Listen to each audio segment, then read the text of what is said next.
Jesus, Jesus, Jesus. Ah, good evening, good evening, good evening. Whew. These things are getting tougher and tougher and tougher as lives go on because I keep doing extra stuff, trying to grab lights.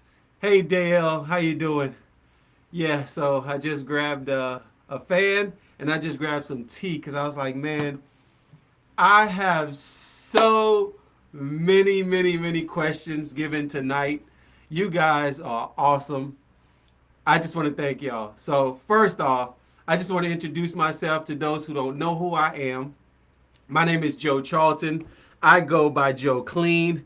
I am part owner and operator of It's Time Auto Detailing and CleanCarFlorida.com with me and my lovely wife of 12 years. So, I put together this live. One, because it's very uncomfortable for me because I got thoughts in my head, but when it's time to write it down, it's always sidetrack and different things like that. So to better myself and to grow and to help others in the process as I'm helping myself and you guys helping me with feedback that we all shall grow and grow together. So been in business for, hey there, sexy. Hey, Vanessa. Hey, baby. So I want to soon need you as my team member in here, Vanessa, baby, where I need you to be in here helping me set this thing up because you always want me to take it down and put it back together, and it's just a bit much. So I'm going to need your help, okay, eventually. So in this, what I like to do is there's a lot of seminars and things that we usually will go to and pay for and different things like that. But it's to where sometimes you don't have the funds, and sometimes it's just a simple question where people want to take you all around the world than to just give you the answer that you are looking for. So what I tend to do is this is a live Q&A for business owners. And like I tell on my previous lives, if I don't have the answer, I'm basically one step in between you and the person that knows the answer.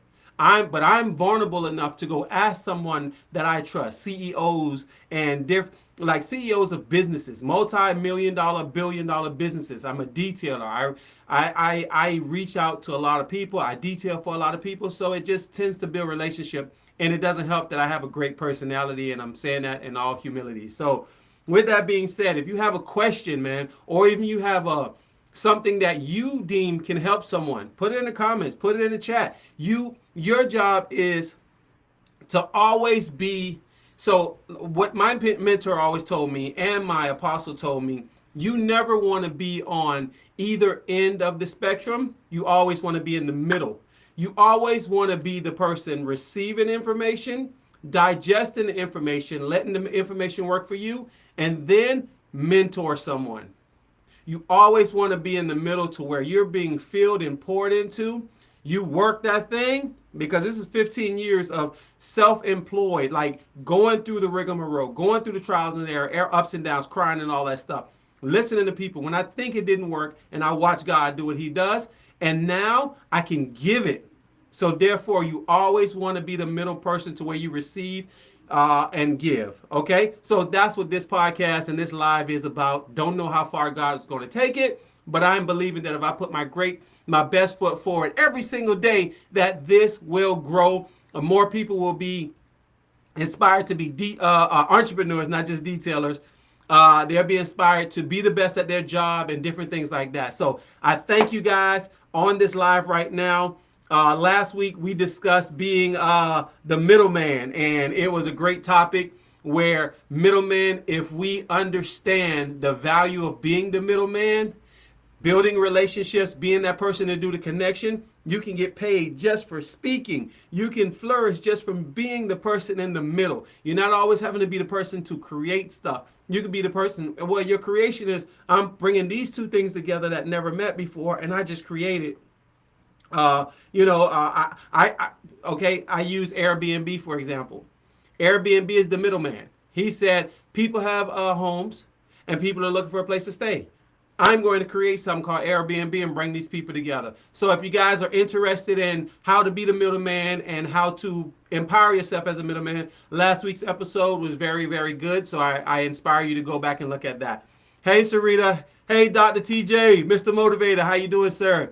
So, yes. So, tonight is oh my God, you guys had, oh my God, awesome questions. And a lot of this stuff I had answers for, a lot of stuff I don't have answers for, but at the end of the day, I will find the answers. You hear me? So right now, you guys just text and text and text and text and text. So I am going to start answering some questions because I only have 54 more minutes. I've been speaking for 6 minutes already. And all I did was tell you what's this podcast about. And so I'm going to try my best to stay under an hour just so I can respect you guys' time. And I don't want to bore you, but at the end of the day, these are your questions. All right. So coming from Emerson, he says, talk about the people piece, how relationships are monetized. Monetize. When it comes to relationship, sometimes, like me and my wife had this discussion last night, sometimes monetizing does not mean, money. But monetize, like Mother Teresa. I'm pretty sure when she went to go get went somewhere to eat, it wasn't a, hey, pay me. It's the fact that she was so moving to the world and to the nation in her area where she's at. People respected her so much that the relationship provided. The monetizing is because of your works. It's almost like doing this podcast right now, doing this live. Someone wants to give me a product just to talk about.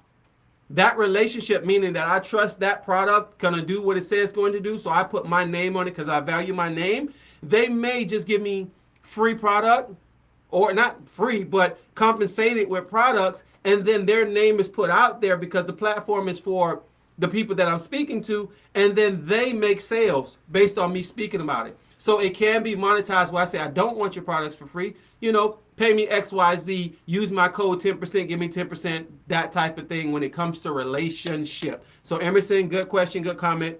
I'm trying to move through these things. I can move through them so fast and still can't answer all the questions and all the comments that was given to me tonight. I really appreciate you guys. So thank you, Emerson, for that. Now I'm going to, I'm going to Al Wyatt. All right. You don't need $20,000 to start. And okay. Again, remember I said I may not be able, there's some that I've read, and some I've not. Like this is gonna be my first time. So you're catching me in real time, candid time. Watch me stumble. Watch me get them just like this. And my job is to give you the best value because I'm giving it away for free. There's nothing, this is coming from the heart. So therefore I can only be genuine and straightforward. I'm here to help you as you help me with your questions and concerns. So you don't need $20,000 to start a business. Start with what you have and grow from there. Remember, I started off the back of a pickup truck. That is so true. Hey, Kyle, how you doing? Good evening. Yes, people always think that you need money to start. Right now, Kyle, as I have you on the live right now, say for instance, I am not a detailer, right? I'm not a detailer. Kyle, you don't know me from Adam or Eve, and I approached you. I don't have any money. I don't have nothing. I would come to you and say, Kyle, I've watched your face. I've watched you on social media. I've watched your Facebook page. I've read your bio and everything, your website. You are phenomenal, and I love the relationships you got. I want to help facilitate and grow the relationships that you have with your clients. What I can guarantee with myself is I can offer my services as a detailer. All I need to know is how you do what you do. But this is the thing. I'm only going to be working for you for 6 months because I want to start my own thing. But I guarantee you, or I come in an agreement that I am not going to steal any of your clients. I'll sign a document and all this stuff. But I want to make an earning, a living for myself. You are in XYZ county. I'm going to be in this county. allow me to work for you, and I will generate XYZ, and this is what I would like to be compensated. I'm pretty sure Kyle will probably still come back with something, because who the heck is this guy? But at the end of the day, my job is to get in the door as an employee if I have to. But if I speak well enough, I can come in straight as a partner, because I have a contact list that has some people that I've probably talked to, even though I've never washed their car. But whatever that agreement is, I can just come in, start making the wages and save my money. Because again, I got to get paid enough to either pay my bills while I'm saving or stay with my parents and save money. Whatever your lifestyle is in the background, that's on you. That's how you negotiate in the forefront. Because what it's going to take for you to get this money to get started.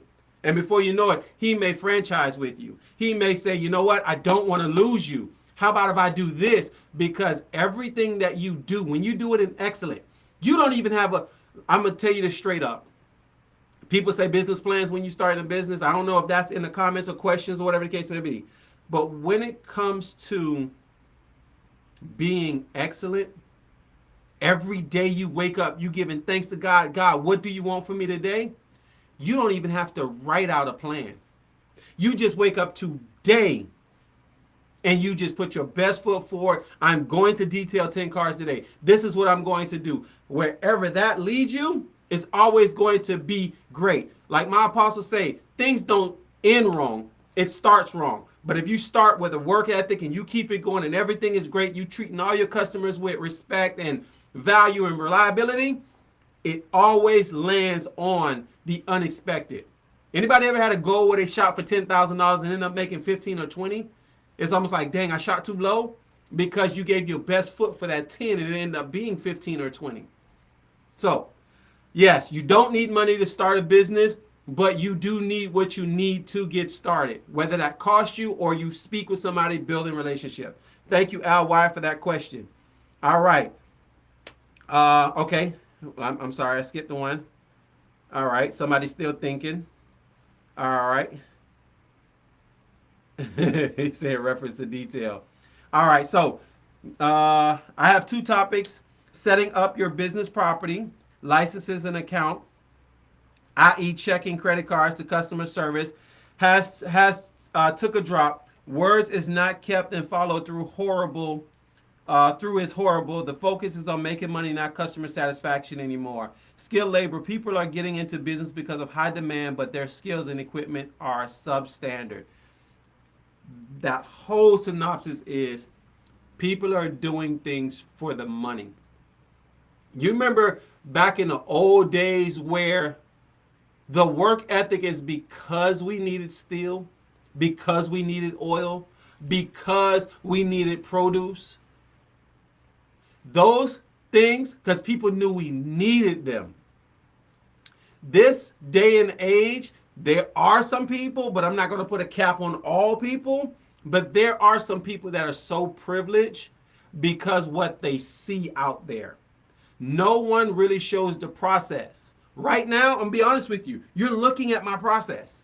This is me back there, can't hook up the internet because my wife changed the Wi-Fi password and I can't figure it out right now. That's why you're looking at this screen. So you're looking at my process. You're looking at the fact that I was a couple of seconds late because I was plugging in a fan because I put all these new lights and then it got hot. All this stuff wasn't tested. It's actually going in real time.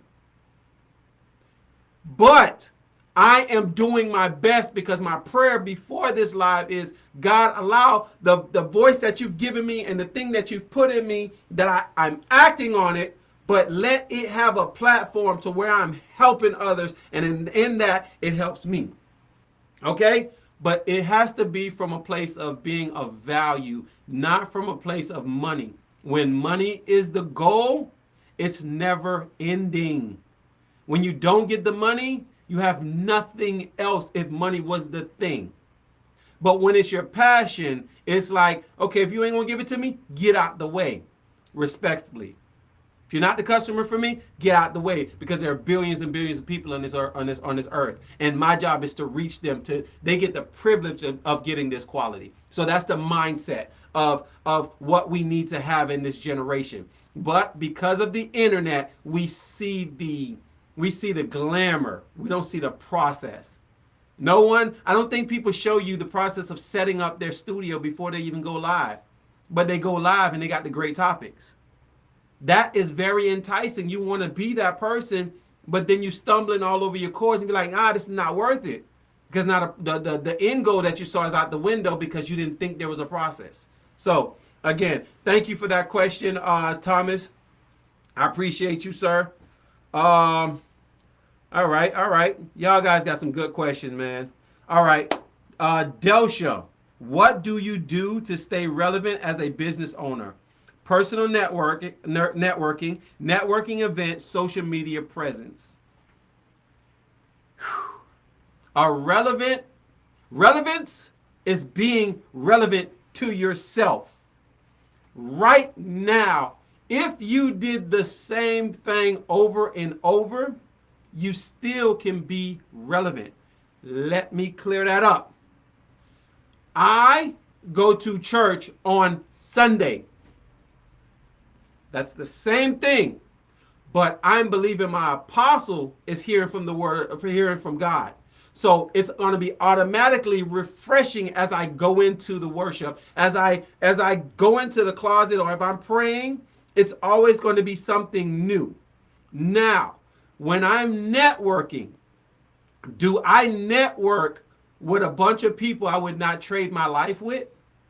Or am I networking with people that inspire me to get to where they're at? Whether they are billionaires or whether they are millionaires or whether they just debt free and making $100,000 a year. Because you are the sum total of the 5 people that you hang around with. So if you genuinely go to network with people that have the lifestyle that you would desire. I'm not talking about all the hidden secrecies and all the problems that they have, but it's almost like you can pick up on the things that you can pick up on the meat that you can chew and leave the bones where they're at. Because a sinner, a bum, and a rich person can all teach you something, and they all can take away something. But at the end of the day, when you put yourself, like, because you get up today and say, I'm going to be great. So you go to what you deem is a great event. And because you have your discernment, you have your intuition, you have your street knowledge, you have that thing that allows you to notice things. And if your red flag go up, you got to be strong enough to deal with that red flag. Whether you stay and push through to say, okay, if that's just a red flag, I can overcome that. I'll just let that go, but I'll get the rest. Or that's a red flag for me. I'm out of here. So it's up to you when it comes to networking. You got to choose the right network. Do not choose network with people that's sitting around you that are just staying around you, but you want to get together with them and then nothing happens. Now you're the smartest one in your group and now you're getting burnt out. So relevancy, well, you would always stay relevant in a flow of things. Stay consistent in a flow of things. Because it always leads to greatness, because it is the train that's on the way to greatness. So I'm always catching that train, and that's just what I do. All right, so I hope I answered that question, Delsha. Thank you so much for that question.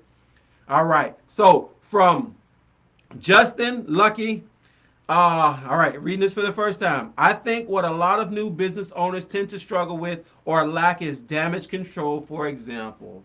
Oh my God, yes, okay? When an issue either from an employee or a customer has brought to an owner, they will either struggle with the situation, avoid hold on, I'm almost having an answer because I have my situations, right? So when issue either from an employee or a customer has brought to an owner, they will either struggle with the situation, avoid the situation, or get overwhelmed. Practicing project management and how to handle a customer is a key factor for running a business, in my opinion. Hope this helped.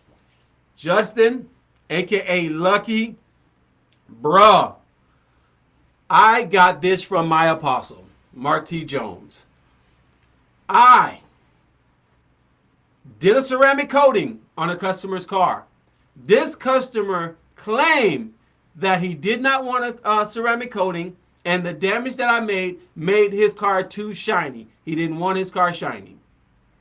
When I and overwhelming, and this never happened to me. Don't lie. My point of view, my vantage point, but me and this guy's a friend now, so don't think that I'm still holding on to it or whatever the case may be. We're good. But in the process, it was like, are you serious? I went to my apostle, and my apostle asked me, do you have an account for that? An account? So what's an account? If your deductible, it's almost like for y'all who know the Dave Ramsey cycle. I'm gonna mirror that and give that as an example. What he tells you first is get your first $1,000. Sell something, work extra hours, do something to get that first $1,000, and you sit that in account. Why? Because while you're taking all this extra money and snowballing stuff over there, surprises come up.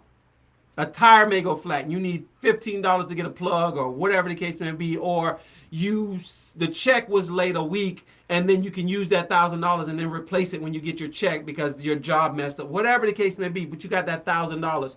So do you have the $500 set to the side that just pays for deductible? A lot of us freak out because we don't anticipate things out of our control, the things we don't think about. Because when problems arise from an employee damaging something, no one thinks about that. We just think about fulfillment. We don't think about when you go to pick up your employee when you're not even supposed to be picking up your employee's personal story of mine, and he's not showing up for work. And it's like, I just drove over here. And then a week later, after calling him, trying to figure out where he at, you get a letter in the mail from the lawyer stating that you're being sued for $14,000. Why? Because your employee said that you forced him to listen to TD Jakes and high-level pastors in order to work for you. You try to make it some religion thing. You know how you say sex, religion, handicap, and disability. I don't want to say the word, cancel culture. But he tried to use that against me because I used to let motivational things play in the van every single day, because it's like TD Jakes was playing, what's the guy named? Tony Evans was playing. Yeah, these were pastors. My apostle was playing. Whatever is playing in the vans as we riding. What do you want to do? Listen to hip hop? A whole bunch of junk that served me no purpose, but he wanted to sue me. I wasn't prepared for it, but I was putting my best foot forward. Okay, sue me. I said some other words in a professional way, but they dropped it. It never went to court or whatever, but I wasn't prepared for that. The reason why we stressed out is, what if? We don't have a what if account. We don't have if I do have to use my $2 million policy, do I have $500 set to the side to just go and put it to my insurance company and say, hey, take care of that? The reason why we try to hide and don't take care of things is because we took our money that we made today and we bought an equipment that we really need, but now you don't have the funds tomorrow when a damage was made. But is there an account set aside for damages? So thank you for that, Justin. That was great, bro, because that happened to me. I had probably 3 or 4 occurrences where I was not prepared, but it prepared me to be more prepared in the upcoming future. So I appreciate that. Yes. So, questions for a young entrepreneur. What is your interpretation of financial freedom? Financial freedom is if all I want to do is eat drink smoothies all day, I don't have to think about how much it costs. If I wanted to buy billion-dollar buildings every single month, and I have the credit score, I have the down payment, I have the relationship, and I can just do it because I got the brain smart, freedom. It's anything that you can do at the level in which you're at right now, what is called your financial freedom. Because right now, you can stay in a 1-bedroom. Heck, you can stay with your mother, have $50,000 in the bank, no credit card debt, work in a job that gives you probably $3,000, $4,000, or if not, whatever, a month, and you have no bills and you don't care for anything, like flashy things, what we call flashy, but it's just items that has good quality and it happens to have a name to it that we think are bougie and luxury, but it's just quality that some people like. It's like eating a hamburger. Would you want to go to McDonald's or would you want to go to Burn Steakhouse or, Ruth Chris or somewhere that has the prime beef and they got the backstory on this cow that you're eating? Would you rather that? When you can do the things that you want to do without actually having to worry about, okay, hold on, let me use this credit card because and then you don't have the money to pay the credit card back. That is not financial freedom. Financial freedom is when you can do, if nothing costs anything and you can have access to anything that you desire. Because some people like to skydive. I don't care to do it. But if that's what that person wanted to do and they can do it without having to pay or what, it's the freedom to move around with nothing to stop you if it costs. So that's, to me, financial freedom. I hope I broke that down enough. And thank you, G, so much for that question. All right. So she's thinking about it. Oh, my God. All right. So my cousin used turning setbacks into setups for success. Discuss how reframing failures as opportunities and share specific examples of how you turn a challenge into growth in your business. Exactly. There are times where I would just fire a person and I had no process for write-ups. But because that person wanted to come back and try to collect unemployment, it taught me that before I let someone go, I need to make sure I have proper documents in place. So there are some things where, even simple as the ceramic coating, that guy pulled me off the street. He honked the horn, hey, can you do my car? And I just did the job without giving him an invoice. So that tells me most customers need an invoice. And I say most because I still got clients that I don't care to give an invoice to. We've been rocking together for years. But if they sued me, I got paper, whatever. But the point is, there are some things that give you drama for a reason. Some of us won't learn until something negative happened. Your parents can tell you don't stay out late because you need to make sure you get your rest for school and study and blah, blah, blah. And now you outside doing who knows what. And then you are lacking on knowledge when it comes. And now I wish I would have. I say it all the time. Oh, I wish I would have studied in school.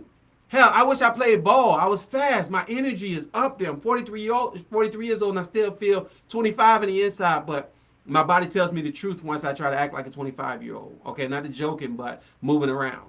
All right? But I do go. I have the drive. But there's things where I really think I can jump over a garbage can now. It ain't happening. All right? But again, failures are failures for everything has happened for a reason. If you put that in your heart, put that in your spirit, everything that is done to you is done for you when you look at it through the right lens. And when you look at it through the lens of Christ, that's a lens that doesn't change. Satan would change that lens to appease you depending on what you got going on. But there's things in God where it doesn't appease you because God don't care about you being appeased. He cares about you living a whole, full life.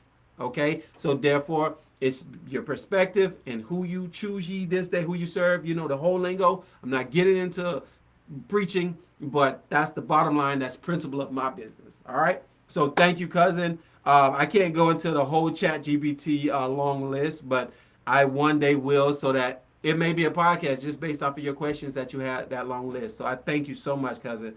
Okay, Ricky, what resources are available for me to use to help boost marketing, my brand, and business? Ricky,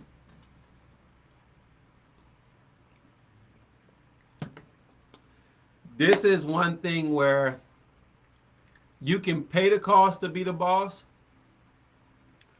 or I'm trying to rhyme. I was going to rhyme. You can thug it out. Do what it is that you're going to do anyways if you're getting paid. Do it now. And do it consistently. I did not think about one day I'm going to do a live and have so many people on it. Oh, it's a blessing. I did not know it was going to be 15 years. I did not know I wouldn't hit $1 million or $2 million a year in a time frame. It's the fact of I see people doing it for in 3 years, and they're like hitting the mark and just got all this going on. And I'm like, dang, it's 15 years for me, and I'm still thinking I'm supposed to be somewhere. But it's just do the consistency, Rick. Rick, if we're talking about, okay, let's just say you're a gun instructor, which you are, and if that's the business that you're talking about, Ricky, I don't care if you post a gun every single day and all you do is type the millimeter, the the handle, the trigger, what it's made from, if you know that much. Just every day, just post about that. If you are a man who don't like being in front of the camera, share other videos of people talking about a gun on your page. Don't seek to sell anything. It's going to sell itself based on your information. When you start giving information to where it sells itself, you asking for a price is a no-brainer. What we tend to do is we try to put out a price and then try to convince a person to know what they're paying for. If we learn how to put out the information and give the information, because right now I can tell you how to detail right now, Ricky. I can tell you how to detail right now. But you might think it's more convenient for me to do it for you than you to do it, even though I gave you the information. So when you start sharing articles on why you need a gun, why you need training, you show information, and the industry, the world, they are right before they want you to make a decision on who you want to choose, they start putting fear in you.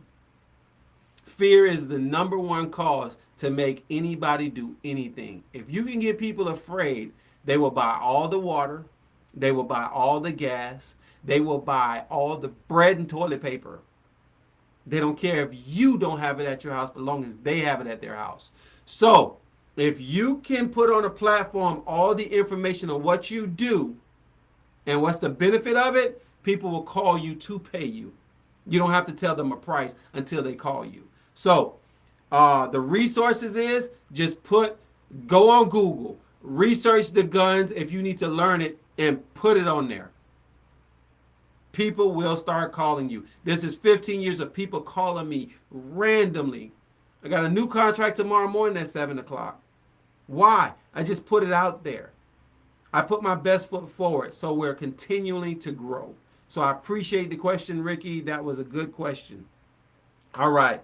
So from Jasmine, how important is it to connect with businesses outside of your demographic?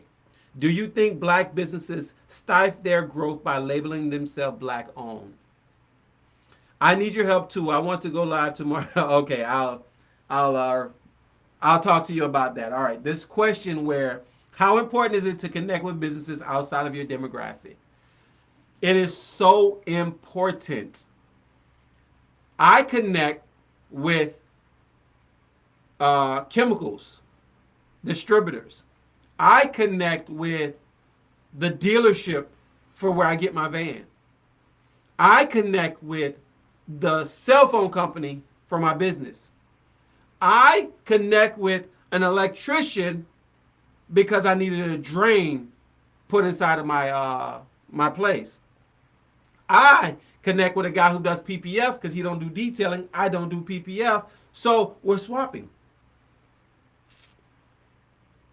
I just made an agreement with a gentleman that does the PPF. We're selling yearly packages. Every PPF that he does come with a yearly detail. You know who's the detailer? I am.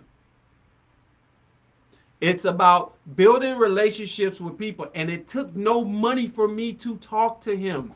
He was just excited when I brought up the idea. He was excited that I walked into his door, but I walked into his door to shop him. I saw his business online, and I'm like, this business look awesome.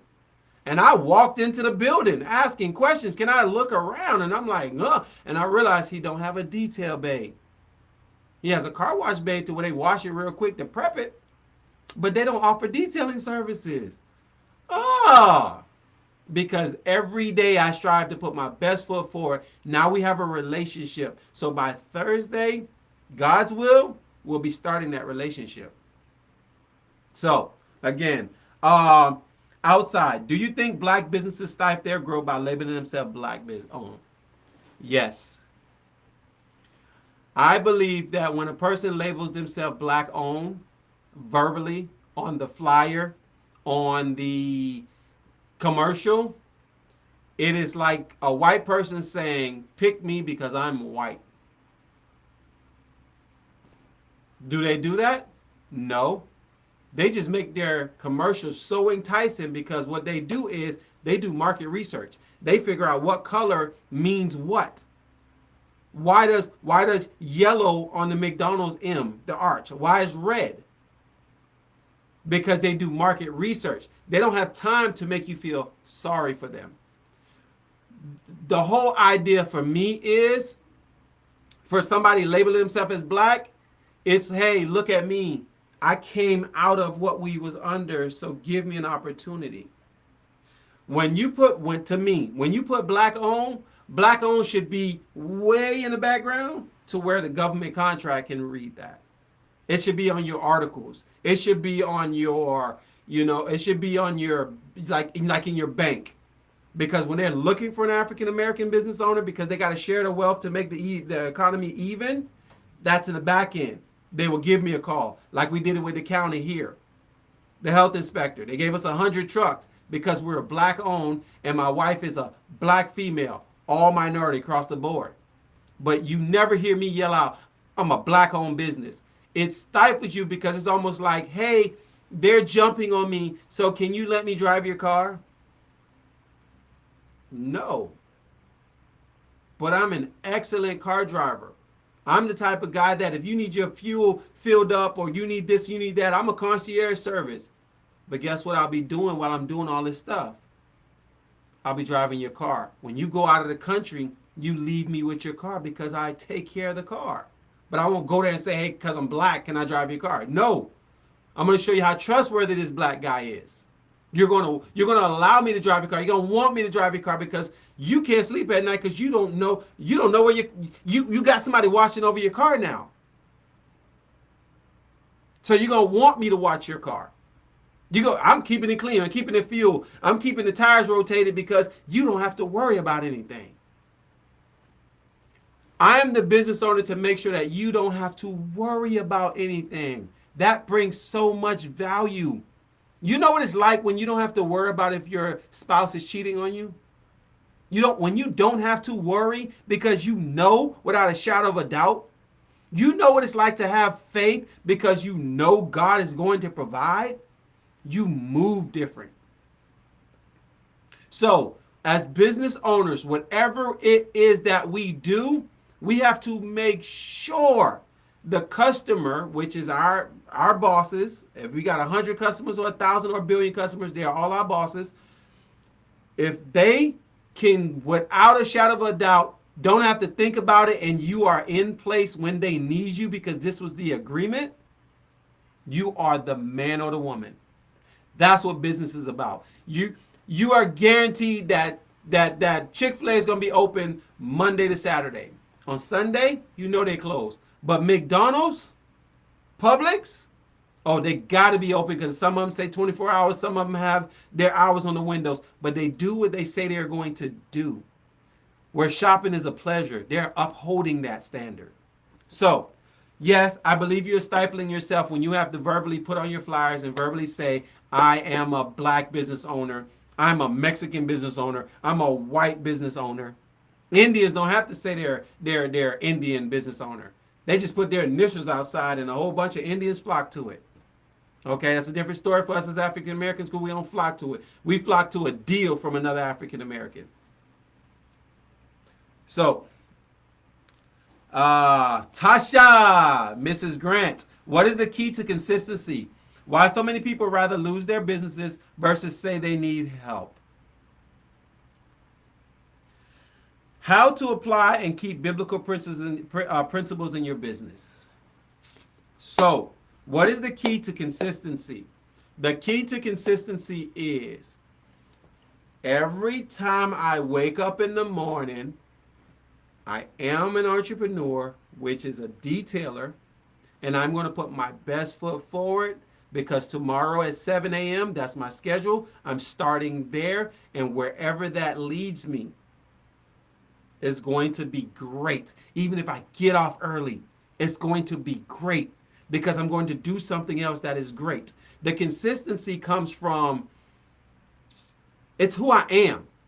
It's almost like I am the person who desires to detail cars. I just love it. So it's going to be a consistent thing. Now, if all of a sudden, by law, you cannot detail cars in the state of Florida, best believe I'm moving. My consistency is because it's who I am. A lot of people are not consistent because that is not who they are. It is the money that they're chasing. So when they feel some kind of way, when they get in an argument with their spouse, when it's too hot, blah, blah, blah. My wife say I'm Jamaican, not black.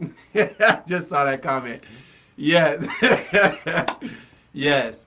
So when you do it for other reasons other than what it was designed for, that's when you end up losing. Now, it doesn't, if like say for instance, if you were to pay me $1 billion to build a wall from here to just say Tampa, because that's long enough, but you pay me $1 billion, I would literally quit detailing because my foundation, I will finish that wall. Because I'm fearfully and wonderfully made. When he died and rose on the third day, he rose and gave all power. He gave me everything that I need. God, who do I need to talk to build this wall? Who? Okay, the wall cost me $800 million in material. What company can I pay $1.5 million as labor costs to do it? I'll walk away with $500,000. Am I okay with $500,000 this week? Yeah, I take it. And then I would use that $500,000. I built the wall, which is my credentials. And now I look for other people to build wall. And then I find somebody cheaper to build the wall or more cost effective, because you don't want to look for cheap. You want to look for cost effective because that tells the person that you're looking for. And then I find someone else to build that wall at a better cost. And it'll keep going from there. Next thing you know, be Joe Clean the Wall Builder, whatever. But yeah, that's what brings on the consistency, is just who you are as a person. So many people rather lose their business than to ask for help. Yes, it's called pride, because pride comes before a fall. No one wants to hear it. No one thinks, nobody wants to hear that they can't make it. Everybody thinks that their burden, their problem is a burden for someone else. What I come to learn is millionaires, successful people who are still overcoming their challenges today will love to tell you the challenges that you're going through right now. They overcame it. This is how. But you, as the personal problem person, it ain't that you're not a business owner. It's not that you're not an entrepreneur. But personally, you are a person with pride. Personally, you think you're in this by yourself. Successful people love to do what I'm doing. I'm considered successful in me. This is just the process. This is just a path. You're going to watch this get better and better and better. So I am successful in the season that I'm in right now. If I need help, I will actually say, I need your assistance. Can you help? That's my text to everybody. I'm not afraid to ask for help because I do need your information. I want to answer your questions. And guess what it did for this live? Oh my God, it made this live so much better. It gives me reasons to invest into lighting now because it's growing. So, yes, just needing help is just pride, man. It's just the person itself, and you got to let people be people. Unless they're your kids, you got to keep praying. But if it's just somebody you know, give them your word of wisdom, because that's what I was talking to my wife. This is a sidebar. I always find myself trying to motivate somebody, better somebody for what I deem is better, for what I deem is motivation. I am asking God as of this morning, talking to my wife, how to allow people to be people and just let them just tell me what they do. And it's not my job to always try to change people to just, okay, you should do it this way because it'll make it better for you. What if their life is just to do that? And that may be the best thing for them. Because it's not all about getting the extra or getting more of. They just like doing what they're doing, and that might be their fulfillment. But I'm asking God for discernment for those who I do need to, hey, let me push you a little bit. Let me give it to you raw. Let me give it to you genuine. Let me give it to you, look, I'm just a man that has been overcoming and still will have to overcome multiple things in the future. And by every time I help somebody, I end up getting help. So I guess that's why I do it so much. All right. So yeah. Thank you, Tasha Grant, for that question. What's up, bro? Yes, sir. You can talk about these two subjects. Building a personal brand. You can share tips on how entrepreneurs can develop their personal brand online and why it matters for business success.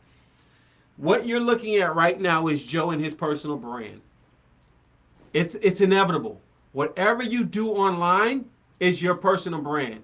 Just say, for instance, Travis, you are into gym. You are into fitness. You are into giving people their goals with their body weight, whether they want to bulk up like I want to and whether they want to slim up like my wife wants to.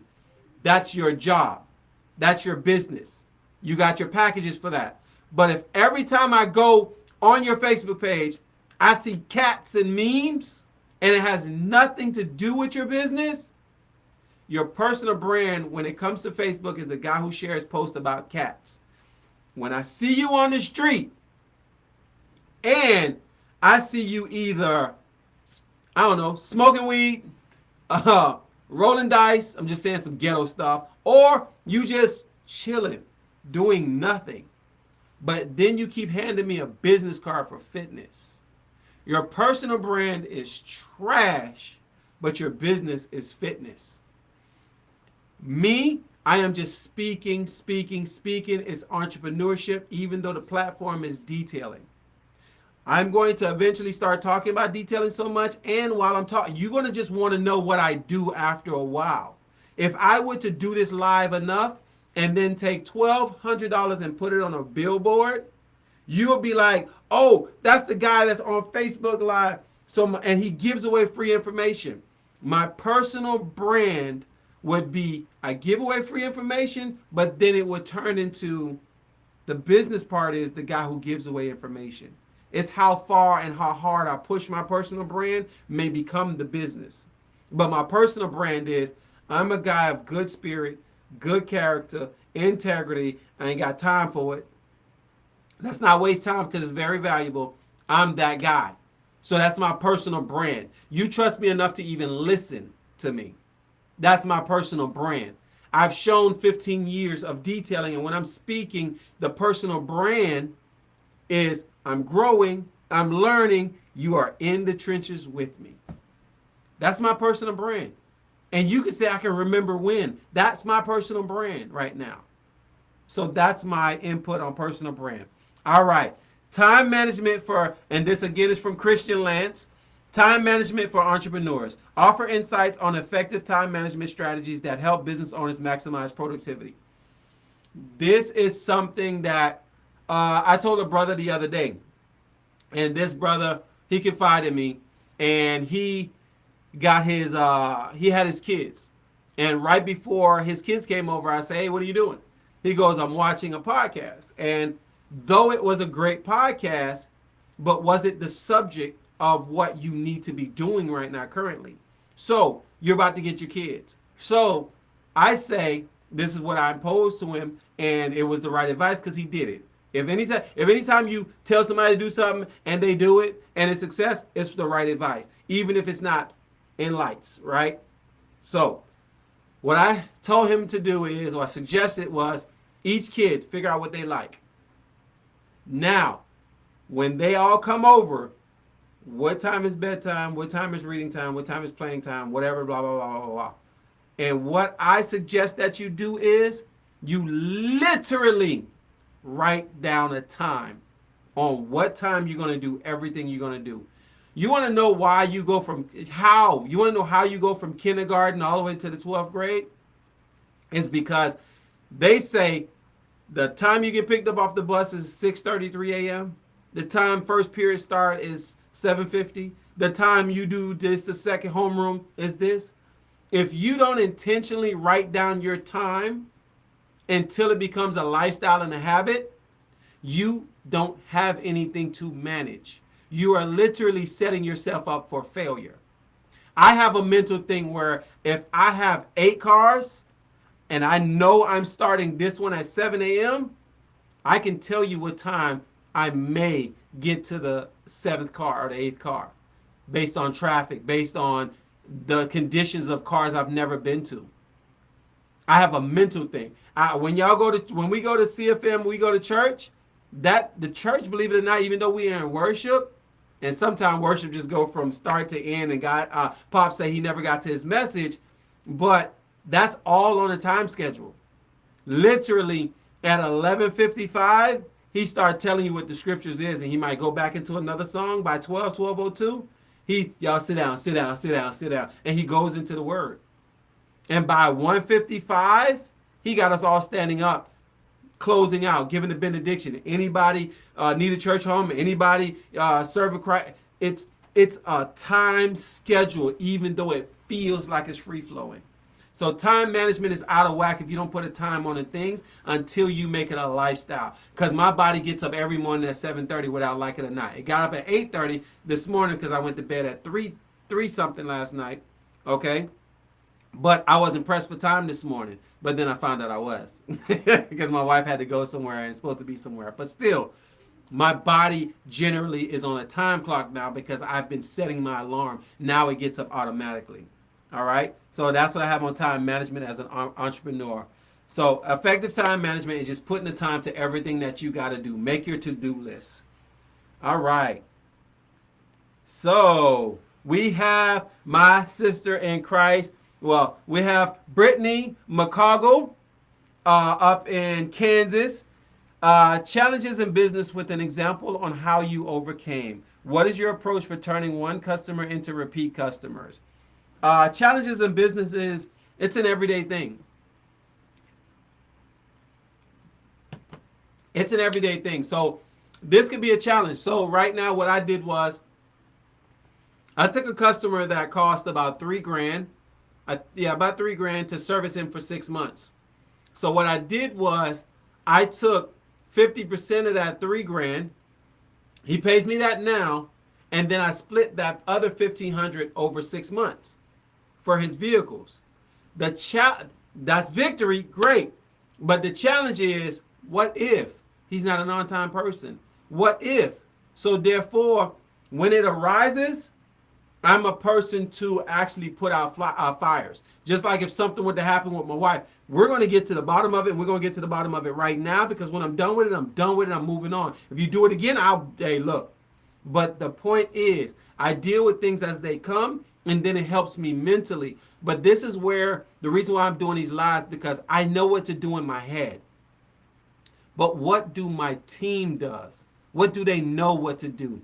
The reason why I am where I'm at in 15 years is I am an excellent business owner. Well, I'm an excellent entrepreneur, but the business ownership to a business is visionary executors. I do not give too much of the vision. I am learning how to give the vision, because when those problems arise, my team needs to know how to.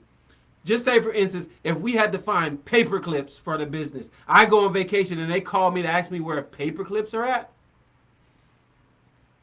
Once that comes up, I deal with it so my guys and girls know where the paper clips is. If this happened, this is what you do. If this happened, this is what you do. So as a business owner, I have to make sure I get it out of me and give it to my team. And that's where the business comes into play. I'm no longer an entrepreneur. I'm just a business owner now. Okay. So What is your approach for turning one customer into repeat customers? That prepayment is an excellent way because now that he's not paying $199 a car, he's now paying about $150 a car because he got on a program. It saves him $50. But the more I do this car, it makes the car easier, and then I'll get to know the customer, and then I start flowing. I'll know to put him in the morning or the afternoon, but it's up to me as a business owner to know that rotation. What my approach was, this was my approach as a business owner. Oh my God, I got 5 minutes, and man, if y'all rocking with me, if y'all still viewing, I'm going, okay? I want to make it an hour, but I'm going. Babe, I know you want me to do an hour, but I feel good, and I'm helping, all right? So what I used to do is, this is how I used to get in the door with customers. They don't know me from Adam and Eve. My name is Joe Charlton. I'm a detailer. I clean cars. I am great at cleaning cars. I'm asking that you give me an opportunity. No obligation, all right? I had to shorten it up later, but this is how I started.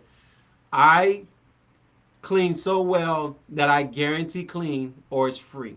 You don't have to pay me anything until I'm done, but I just ask that you pay me if it's clean. And some people smile, some people say no. I'm okay with no, but I go in. So I'll charge them, just say I used to charge $185. I'll charge them the $185, and then I tell them, because $100 was okay for me to do the car back in the day. But I'll tell them $185 because I'll wax it, I'll clean the leather, and then I tell them I'll maintain it. As long as you're with me, it now is $100 a month. So now, my math, that's $1,200 a year. How many customers do I need to make $100,000 a year? To make $200,000 a year?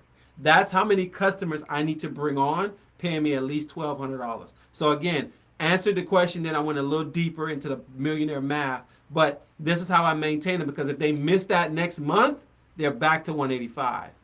And if the clean is so good and the guy is so reliable and he's so his personality, and every time I come around he's smiling and blah blah blah, why would I want to take the time to go on Google and try to figure out another detailer when he's not doing anything to stop me from doing, because I'm saving $85. So it's so convenient, I'm going to stay at 100 every single month. That's how I retain my customers. And then I ask them to refer me for like-minded people like you. I give them a compliment. I want people like you, so they want to refer me. So that's the continual growth, and that's how. All right, Brittany, thank you so much for that question and that comment. Oh my God, I'm trying to blow through these. All right, so Jason was not feeling well, but he still took the time to give me a great question. The importance, Jason B. The importance of forming a company and writing off stuff. That's the beauty of LLC. Because right now, as a W-2 employee, when you go to work and I don't care, you buy a Camry, whatever you can afford, right? Or you buy a Bentley, right? Going to work, buying a Bentley, and you have no LLC, they're going to tax you on everything you made. They don't give a doggone if you paid your rent, whatever the case may be, but they understand your expenses. But if you were to go to lunch, you just went to lunch. If you go on a trip, you just went to trip. You spent $5,000 on a trip, you just went to a trip. But as a business owner, part of this house, they're going to take off. I'm paying for it, but it's almost like they allow me not to pay a certain amount of tax, which seems like they're giving me back money. But the money that they quote unquote wanted to tax me on, I now can, like right now, me on this live is electricity inside of this home. A part of my electricity is getting written off because this is business that I'm doing right now. This desktop that I wanted to have for my wife cost $1,400, but guess what? I can write this off because it's in an LLC now. When y'all used to see me doing all these trips, I can go right now, like say for instance, if I want to get on the plane and go to New York and stay in the Trump Towers or the most expensive Ritz-Carlton, and as long as I can prove, like remember, I can go ice skating, I can do it all. I can go Christmas shopping and just ball out up there, right? As long as I have a meeting with Donald Trump, as long as I have a meeting with another detailer, as long as I have a meeting that can justify me going to New York for business, Uncle Sam now, the money, if it's $1 million, They take that and say that was part of the money to make this million. So therefore, they don't tax me on that because they want me to generate more money. Because at some point, if I get up to 10 million and can't find nothing else to write off, now they can tax me on the 10 million that I've been growing up to. But the once you get up there, you learn how to keep moving this money around. Okay, but when you are a business owner, an LLC, that's why I advise everybody go and create an LLC on your own name. Jason B LLC, Jason B Enterprise, Jason B Inc. Take your name, turn it into an LLC. Every time you go to work, it has to be set up in a certain way, but every time you go to work and every time you buy a car in an LLC, it is all tax deductible. Now you're doing things on the Uncle Sam to where they're not taking out stuff out of your check every single week. You can go in as a subcontractor under Jason B LLC. So, cooperation and support from your spouse. Cooperation and support from your spouse. This is very big only because, well, it was a blessing for me. My wife will do whatever it is that I desire to do. I can open a shop, close a shop. I can buy a van, sell a van. I can move out of this house for God's sakes. And my wife is with me. One is because I've proven myself, even though I'm still proving myself, okay? But I've proven that I need to make moves in order to grow. Because there's some moves that look kind of tight, but we grew from them. So I proved myself, right? But when it comes to wanting your spouse to be supportive, it's about casting the vision. Sell the dream. Use the imagination. It's almost like when her girlfriends come to her and say, "Ooh, girl, the new cupcake killer, blah, blah, blah," or the new cake this, or the new purse this, or the new restaurant this. The girlfriend has shown that she knows about fun.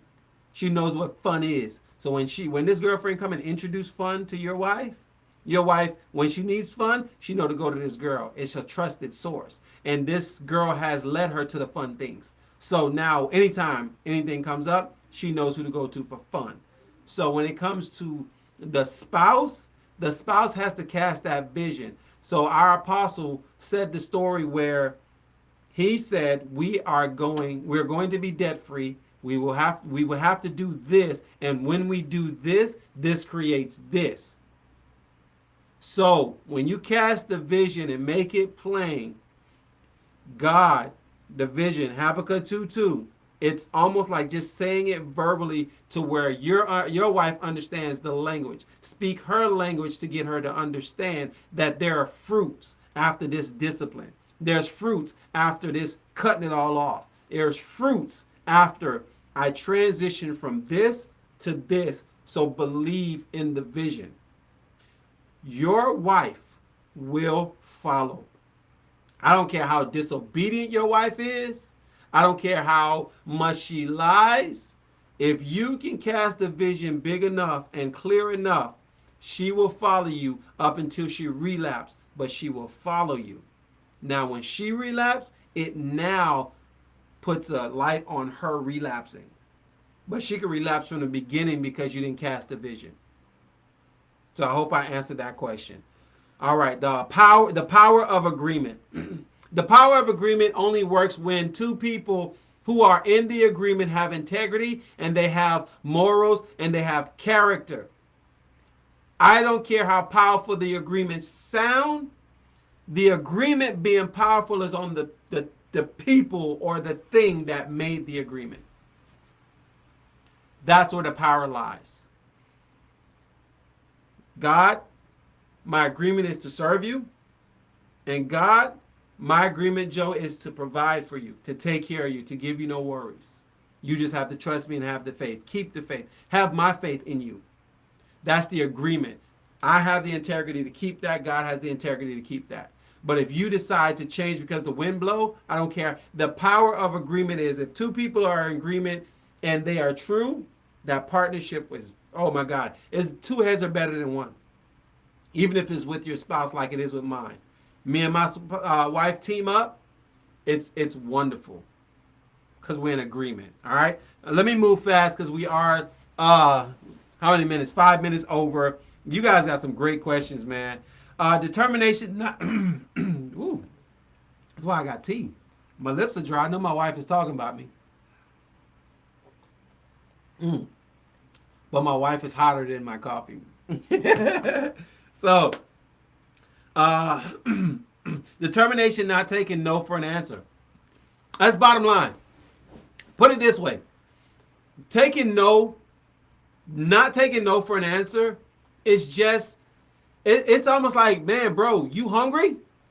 So Tupac got a saying, or he had a speech where he say, because this is about hunger. When a person is hungry, even though it can be violent or even though it can be like, oh my God, it sucks. I'm tired of this person. He pissing me off, or he's so aggy, or oh my God, that keep going type spirit. People have no choice but to open. Like God say knock and the door shall be open.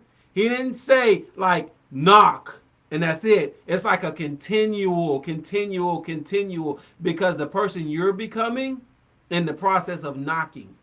So God will leave a door closed just because he know you need that. You need that. What might be look like dog, what might that dog mentality, or might need that. Okay, if I came this far, I'm not quitting now. God knows what you need, so don't stop knocking. Okay? So the story about Tupac is, and I like this story. I don't know why. It's just so intriguing, even though it's kind of like, okay, this is violent, but still. So he said, picture you and your family are hungry. And you see people through their window, and they just throwing sausages around, and they throwing food around, and they having a grand time. It's almost like they wasting it, but they just slinging it around. And it's like, you know, they got more than enough because you see the height of the table with food stacked. You know, the people had a lobster fest, and people see that spread like they in New Orleans got all the crawfish and corn. Picture that, and you outside hungry, and you like, hey, knock knock, can I have some food? And they go, hey, we ain't got no food, and they just close the door in your face. He's like, I know I see some food. The next day you come back and say, hey, man, please, my family is hungry. All right? My family's hungry. Please, can we have something to eat? They slam the door in your face. We ain't got nothing to eat. The next day, you like, man, look, we hungry. Please, you start dancing and singing, trying to do what you got to do. Please give me some food. And you begging and you crying. And they go, no, we ain't got no food. And they close their curtain on you so you don't see the third or fourth day or whatever length of time it takes. And then it's one day where you just kicking in the dough. You like, bruh, I know y'all got food. Let me get it. It's like the attitude of, I'm so good at what I do, I'm going to continue to send an email. I'm going to continue to call and ask for the head guy. Hey, Les Brown, he said, look, I'm looking for a job. You guys hiring? And they say, do you have any experience in this? And he goes, no, I have no experience. Well, you have experience in this? He say, no, no, we're not hiring. So he comes back the next day. Hey, are you hiring? He goes, no, we're not hiring. You have experience? No. And then you come back a third day and he go, are you hiring? He's like, aren't you the guy that came back the last 2 days? He's like, yeah, I don't know if somebody quit today or you need hand. And he goes, no, nobody quit today. We're not hiring. And then the next day he came back. He say, you came back again? He's like, yeah, I don't know if somebody quit today or died. I'm here to see. And he say one day the man just say, man, you know what? Go get me some coffee. And next thing you know, he was out there washing cars. He was out there getting coffee, running errands, doing things. And they had nothing to do with the job. They just created a job for him. And Pops mentioned that today in the sermon, where they created a position for him because he was so persistent. Taking no should be what you call your vitamin. You are one no from the greatest yes that you've ever received in your life. It's almost like the person with the most authority is the person that usually say yes. Picture this. You going around keep saying, can I? No. Can I? No. The most successful people knew what it took to be successful. They know how hard it was. They know how many no's they had to endure to be the millionaire and billionaire. So when all these people who are trying to make it just like you, but they got a little bit and they keep saying no because and mentally they don't have enough to share, it'd be the person that say, you know what? This guy is so determined. I can afford, because I don't have no lack, I can afford to give this guy an opportunity. So now the little peons that's been saying no, that can only give you basically what you was asking for, which is just $5 an hour. You just wanted to get in because you can see that's all they got to offer. The person that finally sees your determination, because they sitting up high looking low, they can see you consistently knocking on doors. That be the person that says yes, and we'll hire you at $7 or $10 an hour because we got it to spare, because I see your determination. If you keep that determination up, this company, which is making billions, this is who we are looking for. So let no be your vitamin. Trust me, don't give up. All right? So thanks for that question, Jason. I hope you're feeling better. All right. Man, you guys got some questions, man. Great questions. All right, from Keon. How do you start your own business? What to invest in when starting a business? How to build clientele? How to market your business? How to create contracts for steady income? So, Keon, I'm going to use you. I'm going to use what you do. You create beats. And this is all off the top of my head. God help me. God be with me. You said, how do you start your own business? The thing is to do is start your own business. Create a name. What do you want your business? When people think about beats, because that's what you do. It's God's will that's what you want to do for a business. Hey, sweetheart. Why are you looking at the ceiling? Yeah, you see my TV with this Wi-Fi? Yeah, my wife just came in. Thank you so much. Yeah, she's trying to get me off, man. Okay. One no from the greatest yes. Exactly. You are one no from the greatest yes. All right. All right, I'm gonna have to Keon, I appreciate your question, and everybody else. My wife is my accountability partner.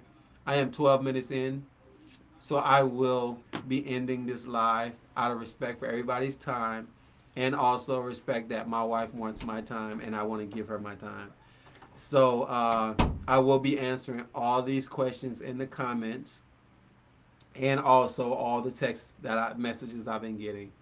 You guys are so amazing. I appreciate y'all, but because of time, we'll have to be ending this. So I just thank y'all. Yeah, you see the passion? Like, this stuff lights me up. I just want to answer you guys' questions. I want you guys to win. When you win, I win. Because why? If none of us are in poverty, all we can do is put our money in a pot and do something. Do something that has never been done before. That is easy. It is hard to do with people who ain't trying to do nothing. You got to work on their mentality first. I got to pump you up. No. I like people who are pumped up just like you. Dale, thank you so much. And I just want to big up your podcast. Dale, your podcast is so inspiring. I love your lighting.